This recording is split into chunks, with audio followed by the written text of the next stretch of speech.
ont fait une coalition pour aller démolir l'Irak. Ils ont fait coalition pour aller démolir la Syrie. Ils ont fait coalition pour aller faire tout ce qu'ils sont en train de faire et que vous payez le prix. Parce que les pays qu'ils ont détruits sont la source, les foyers. Non, je viens. Veulent se venger en attaquant les intérêts français, les intérêts anglais. Donc le Burkina, le Mali, la Côte d'Ivoire, le Bénin, le Nigeria sont des intérêts de ceux qui sont allés détruire l'Irak, l'Afghanistan, la Syrie et la Libye. Quand tu as compris ça, tu as compris. Donc faites une coalition, même si l'autre jour j'ai écouté M. Macky Sall, ok, ils avaient besoin de quelque chose pour nourrir les troupes, il a dû sortir 1 milliard. Que 54 pays africains sortent 1 milliard.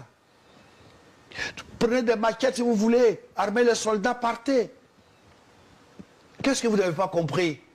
Quelqu'un qui peut voir qu'il y a de l'eau sur Mars, qu'il y a de l'eau sur la Lune, il y a des satellites, il ne peut pas voir qu'il y a des djihadistes dans la savane arborée. Ou bien vous voulez qu'on fasse un dessin? Non. Aujourd'hui, c'est le problème que vit le Burkina, c'est vraiment un gros problème. Mais ce n'est pas fini. Parce que nos chefs protègent leurs petits fauteuils. Mais tous les fauteuils sont en danger. Parce que le peuple qui t'a donné le fauteuil là, le djihadiste, il t'a dit qu'il cherche les soldats? Non. Les terroristes terrorisent. Donc, les civils, ils tuent. Si les soldats aussi, ils tuent. Tu vois ce que je veux dire?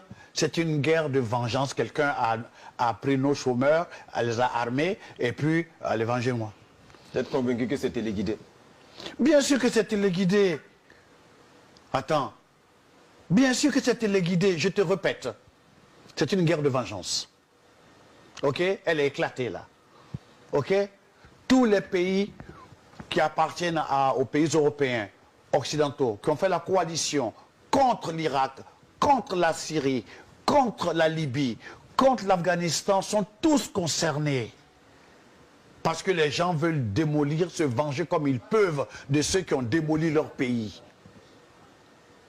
Tu comprends ce que je veux dire? Voilà le problème. C'est pas Christian Kabouré seul ne peut pas. Alassane Ouattara seul ne peut pas. Macky Sall seul. Non. Voilà pourquoi je parle d'une armée de l'Union africaine. Emmanuel, j'ai les boules contre l'Union africaine.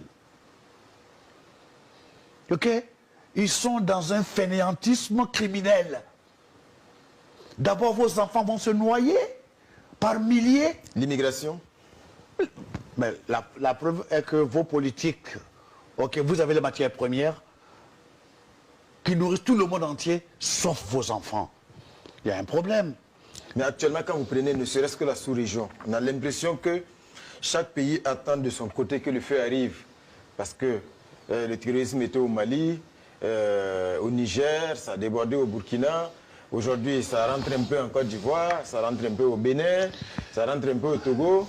Mais bon, jusqu'à présent, on a l'impression qu'il y a quand même un problème de solidarité. On a essayé de mettre en place le G5 Sahel, mais visiblement, ça ne marche pas. Je dis qu'il y a des traîtres au sein de l'Union africaine.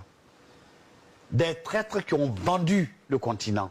D'où doit venir le déclic? D'où doit venir la solution, selon vous?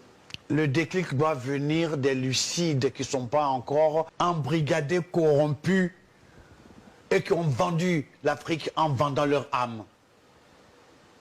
Ils s'en foutent là. Attendez, Emmanuel, tu trouves normal qu'on a tué 12 journalistes?